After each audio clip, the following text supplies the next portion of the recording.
You're watching Eswatini TV News at 10. I'm Nautilus Itole alongside Scelo Gunene. First, here's a look at our headlining stories tonight.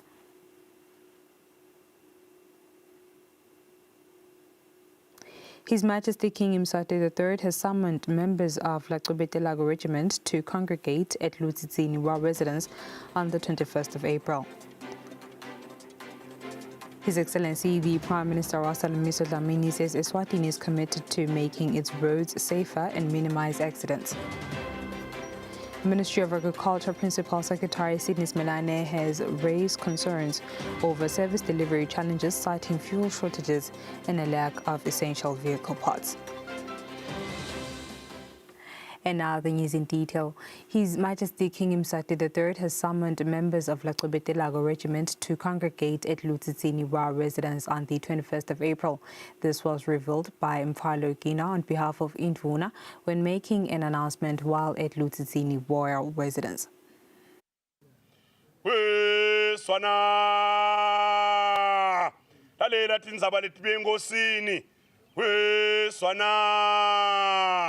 Uthokandaba emabutho akaphelele esigodlweni eludzizini mhla tingemashumi lamabili nakunye kulenyanga lesetulu kujubangela uthaka eshiselweni kujubangela uthaka eMpumalanga kujubangela nkomanzi kaHoho nanga ke lamabutho inganyeti inyatsi umgadlela nabokhololo kusho njalo ke molo kuthanga lomnyama ngilosenhlambelweni malo kuthanga lomnyama ngilonje ngenyama yesibanda nyama yesibanda komswazi ayisemnandi iphekeni imnandi koseni uthuma kuyasaka embumbe ngamabhudlo uthuma phansi bakufanga ethi ngibabelekela msakandaba ayethe wena phakathi ayethe wena phakathi. His Excellency, the Prime Minister Rosalind Dlamini says Eswatini is committed to making its roads safer and minimize road accidents. The Premier says Eswatini was one of the first countries to ratify the Africa Road Safety Charter adopted in 2016. The Premier said this during the Kofi Annan Road Safety Awards event held at the Happy Valley on Tuesday. His Excellency the Prime Minister Russell Dlamini says Eswatini's 2024 Award for Road Safety Management was not just an accolade that's set in the shelf. The Premier says it is a symbol of the Kingdom's commitment to road safety. We must also acknowledge the vision of the late Kofi Annan.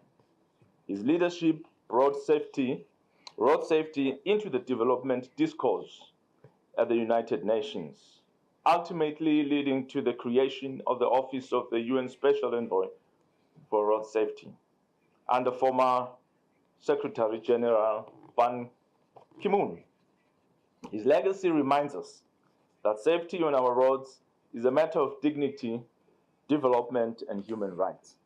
The Honorable Minister of Public Works and Transport, Senator Chief Ndlaluhlaza Ndwandwe, says Africa has fewer cars, but the number of road accidents on the continent's roads is alarming. This occasion, therefore, serves as a motivation for the entire African continent to change the prevailing scenario, wherein Africa has the lowest vehicle population and yet the highest road fatality rates.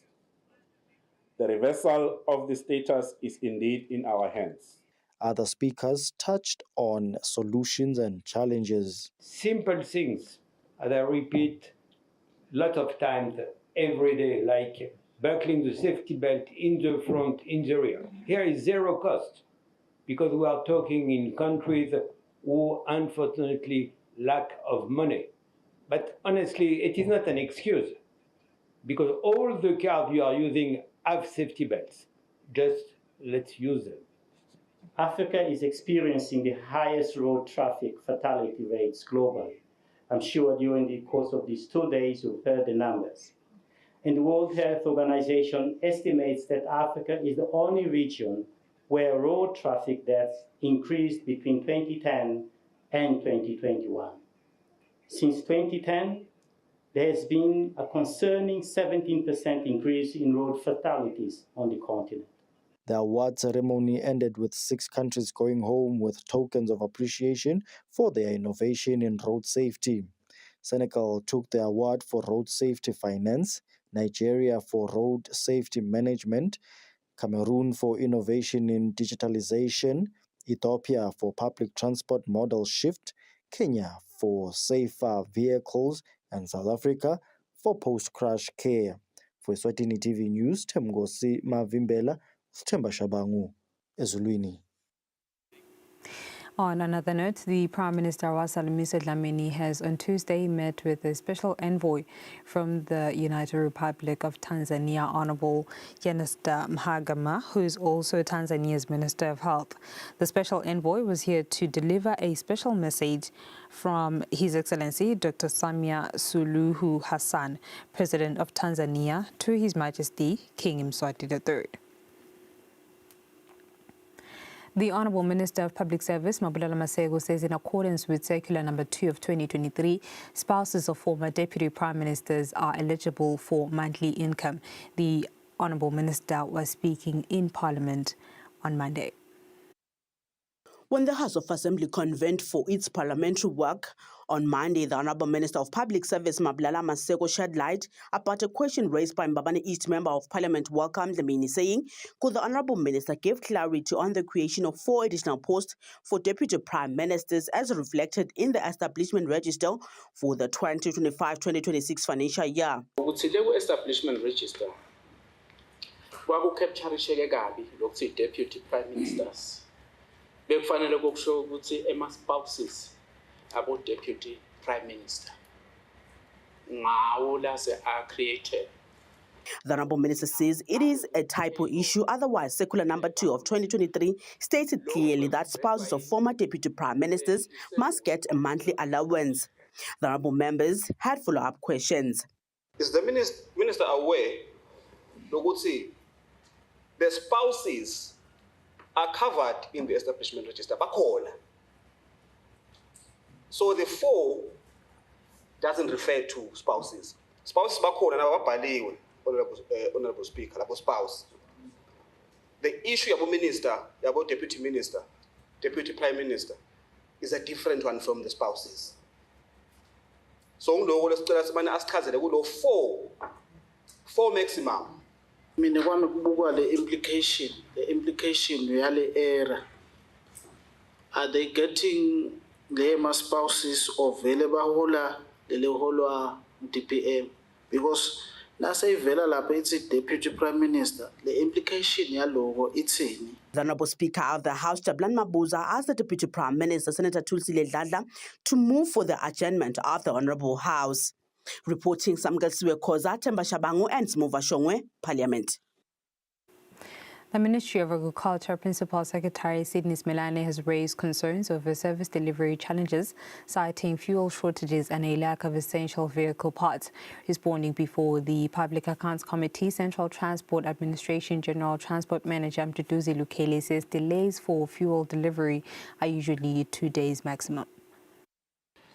Asgage ke saba nenkinga nekubasupply fuel other than logistical problems jelo khanza ukuthi mhlambe oil company ithi fuel usendleleni. He says the Ministry of Agriculture has never faced a fuel shortage and delays of fuel deliveries usually 2 days, whereas Land Use Development Officer at the Ministry of Agriculture, Patrick Dlamini, said the last time they had a delivery of fuel was in February this year. For Minenje, the record lamlengnalo as I speak, the last time we received fuel was on the 10th of February 2025. The Honourable Committee also raised concerns about this issue. Vele kukhona lokushuka quota angathi lokuthi GTM lokungasibekeli kahle lenkinga yelelive kuthi ngembono wakhe yena nje nakabuka ngoba this is a general outcry akusiye agriculture kuphela akusithi kuba netimoto kube bete fuel lo lokubili kuyathedana nangabe kunetimoto dingaba khona tibe ready kuyosebenza but kube bete fuel and sekuyi affect kakhulu le service delivery sefika kanjani lokuthi lo lesource ibe yinye leta supply wonke lamatiko. The PS in the Ministry of Agriculture, Sidney Smilane, together with the ministry's directors, narrated how much of a challenge it is for the ministry to service eMaswati with the fuel shortage and unserviced cars. I feel like we are sugarcoating lama issues a fuel. We are sugarcoating lama issues ema supplies. The impact yalento lesikhuluma ngayo Sihlalo imise lelitiko. Siyabonga lothi umhlanje namhla khona into la clarify yakho. But iliqiniso nje lokucala lithi for a long time now we are under fuel rationing. Kanze ukuthi kuthiwa ngeke wethe more than so many liters. Khuluma ngelitiko lelibandi. Leli tsangisukela mbabane ngihambe ngiyoservice somdongo because letinto lesitidzinga ile development la kumatsapa kufuna ihambe yoshona le. So lokho nje kusho kona ukuthi sithi labantu aspiratione when we give the service. The Public Accounts Committee gave the ministry and the CTA 14 days to sit down and come up with lasting solutions on this matter. Reporting, I'm Samgal Suwe-Khoza with Themba Shabangu, Parliament. The Public Accounts Committee has called for better compensation for veterinary assistants. The committee made the statement during a session with the Ministry of Agriculture on Tuesday. During a Public Accounts Committee session with the Minister of Agriculture, the Ministry's Financial Controller Mlungisi Dlamini shed light on the transport and overtime claims for veterinary assistants. In a limit mhlonishwa ngenyanga nje ukuclaima 279 emalangeni 50 cent umkhumbula kahle. Akunenzaba ukuthi na ucalculate ngenyanga imali yakho ngumalini. He says they claim around 279 emalangeni per month, and the Honorable Committee debated the matter. Itawufika njani ibhasi ngafo ayofika ngayo le labantu basebenzisa timoto tabo kukhona lapho manje bafike khona basebenzisa timoto tabo basacrifice bangathengelwa shona ngulumende bathi bayasebenta abasebende bathi nasekumele baclaim bamiswe kuthiwa senime kancane kusede imali. So namhla ngiyamangala ukuthi kukhona la bekuvele khona ukuthi vele abalethi. The Director of Veterinary Services, Dr. Xolani Dlamini, gave responses saying the underpayment of these officers is indeed a concern. Vele ibuhlungu kakhulu. Kepha ke inzaba yema conditions of service le process eyivele kanengi lena le yabo umadibane. Kuliqiniso Sihlalo ngicabanga nawe uyangifakazela ukuthi kude ibhasi ngoba lama lokhuza lawa lama claims lawa ahambisana nayo ukuthi unale ngiko nje at a fixed amount. It's not like ukuthi kune fixed amount lo claim out, but kuba khona lo ukuthi uhamba uyiclaim as per lokuhamba kwakho. The Honorable Committee pleaded with the ministry to continue to seek for assistance in improving first the working conditions of these officers and ensure that they are paid accordingly.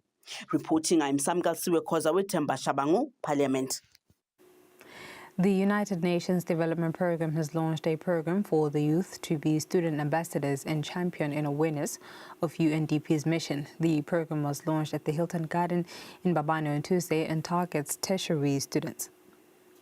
The 20 University of Eswatini students will, amongst other things, promote career opportunities and learn on the Sustainable Development Goals and the functionalities of the United Nations Development Programme.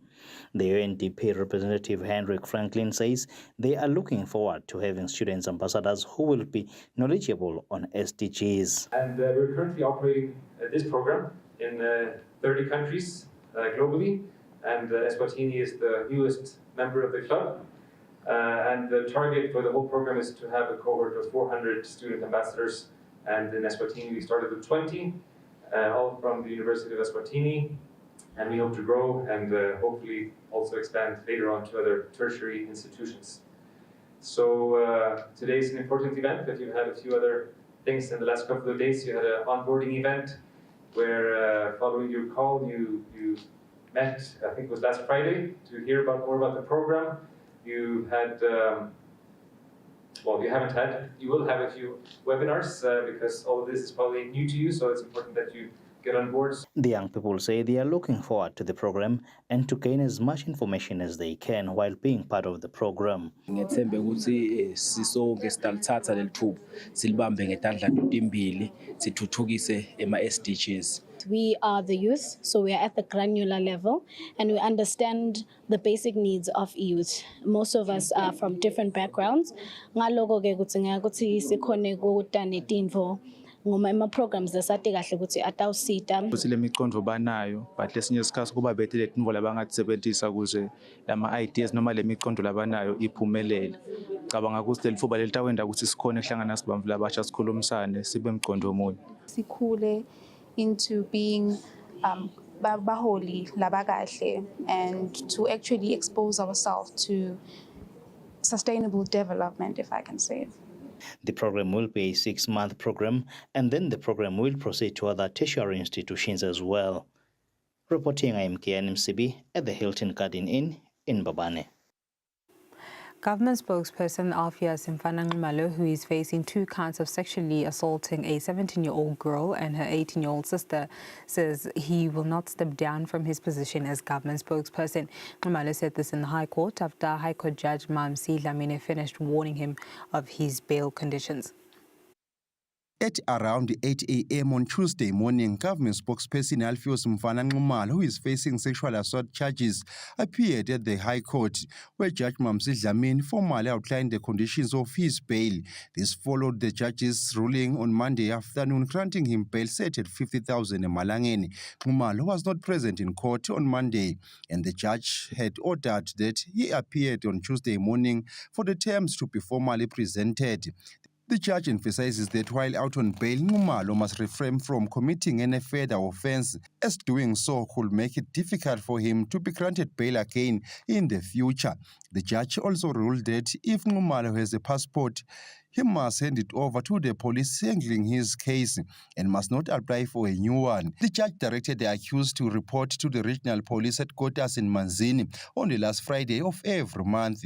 Furthermore, while out on bail, he must not interfere with state witnesses. The judge stresses that Nxumalo must not change his residential address without first notifying the investigating officer. He was warned to attend court whenever required. The judge informs Nxumalo that if he violates any of the bail conditions, his bail will be revoked. If he wishes to amend any of the conditions, he must approach the court formally rather than making changes outside of court. Nxumalo promises the court that he will abide by all bail conditions. After leaving court, Nxumalo was seen speaking to members of the media. No, ngeke ngicabange ukutshala phasi. Umsebenzi is a principle that employs you to work. And there is a principle, the same one that will decide if you're still fit for purpose or not. For now, you can see I'm fit in every way. Physically, mentally, what are you complaining about? My contract in government is 3 years. So that contract is coming to an end in the next 2 weeks. Nxumalo is accused of committing the sexual assault between 2023 to 2024. In one of the cases, he is alleged to have abused his position as government spokesperson to a point where the complainant felt unable to refuse his advances. Reporting Fortune Hlangamandla, High Court. Industrial Court Judge Dumsile Faith Dlamini noted disputes of fact in the evidence presented by legal representatives of Eswatini Med Principal Officer Peter Samoras Milane and representatives of the Eswatini Med Board, whose acting chairperson is Bheki Mazia. The judge stated that due to these disputes of fact, sworn affidavits must be submitted by the 13-member board, confirming whether a resolution was indeed taken during the meeting held on the 20th of last month, directing that Milane continue as Eswatini Med Principal Officer.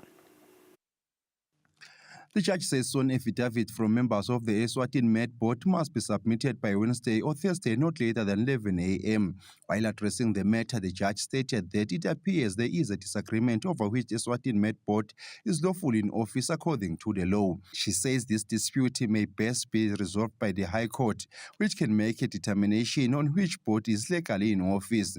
One side claims the lawful board is chaired by Semi Dlamini, while the other claims it is chaired by Bheki Mazia. The faction chaired by Mazia is the one before court. It wants the principal officer of Eswatini Med, Peter Samoras Milane, to abide by his suspension from duty. Simelani's lawyer Sabela Dlamini accused that the board chaired by Bheki Mazia is not lawfully in office. He says this is because the board meeting held on March 18, which was convened by Mazia-led board, was not lawfully convened as it was not called by the then chairperson Semi Dlamini. For that reason, the decision to suspend Simelane and remove Dlamini is unlawful. The lawyer added that during the stakeholders meeting held on March 26th, the owners of Eswatini Met spoke in one voice and said Simelane and Chairperson Dlamini should remain in their positions. He further accused that the High Court order obtained by Business Eswatini, which sought to stop the stakeholders meeting, has been appealed at the Supreme Court. He says the appeal suspended the order that had favored Business Eswatini in stopping the stakeholders meeting. He further accused that the High Court order obtained by Business Eswatini, which sought to stop that stakeholders meeting, has been appealed at the Supreme Court. He says the appeal suspended the order that had favored Business Eswatini in stopping the stakeholders meeting. On the other hand, the lawyer representing Mazia-led board, Mpilisi Mtshali, says it is not true that the board is operating outside of the law. Mtshali accused that the March 18 meeting, which resulted in the suspension of Simelane and Dlamini, was lawful. He states that both Simelane and Dlamini were invited to attend the meeting but chose not to show up. He further mentions that according to the rules governing board operations, members can elect a chairperson when a meeting is convened. In this case, board members elected Mazia to be the chairperson. Therefore, all decisions made during the meeting were lawful. Mtshali continues to say that the March 26 stakeholders meeting had been stopped by the court. Therefore, he argues it was unlawful and all decisions made during that meeting have no legal standing. Reporting Fortune Dlangamandla, Industrial Court. And now let's have a look at our financial indicators.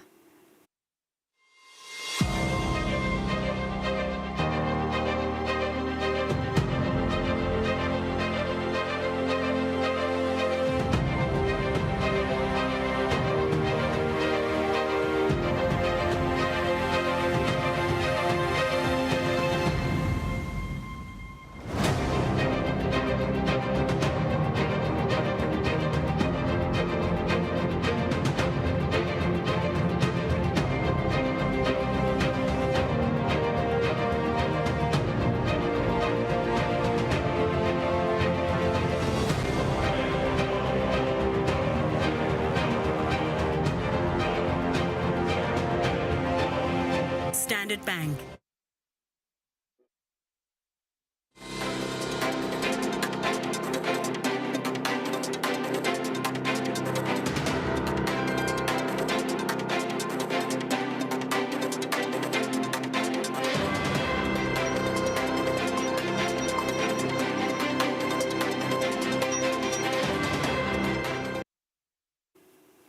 And moving on to sports, Premier League of Eswatini will be handing over a Toyota Etios of over 38,000.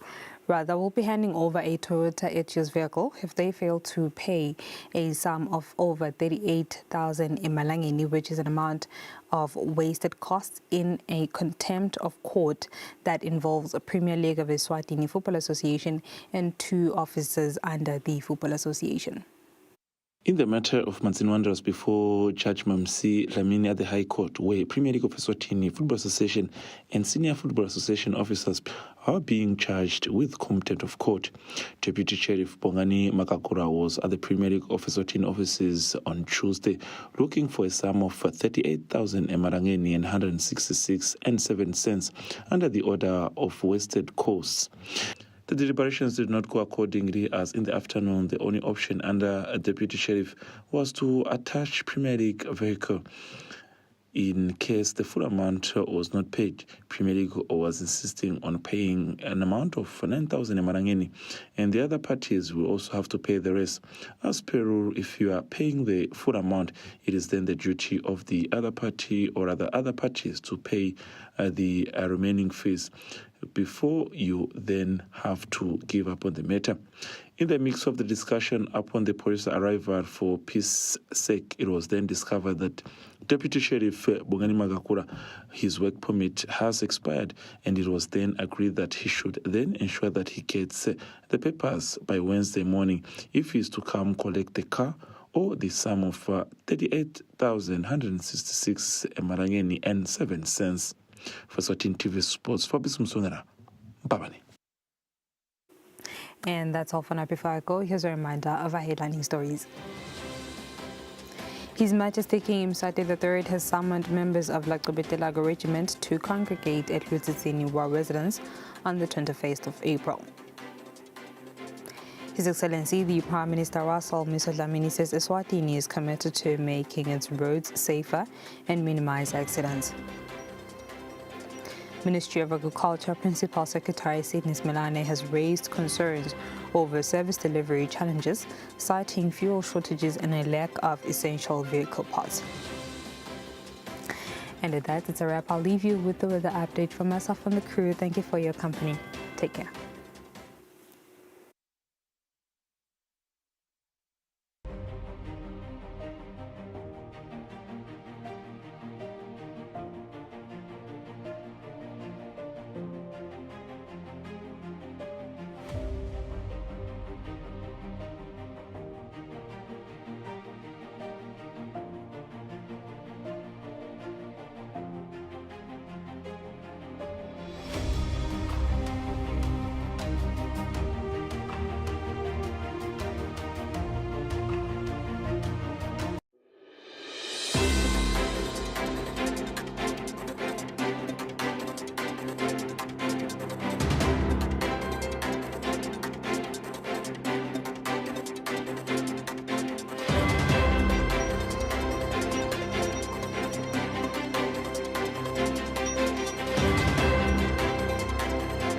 Shop millions in savings with Spar Rewards until 21 April. Plus, you could win your entire shop for free when you swipe your rewards card. Get 1 kg Spar Daily Fat Spread Tub for $34.99.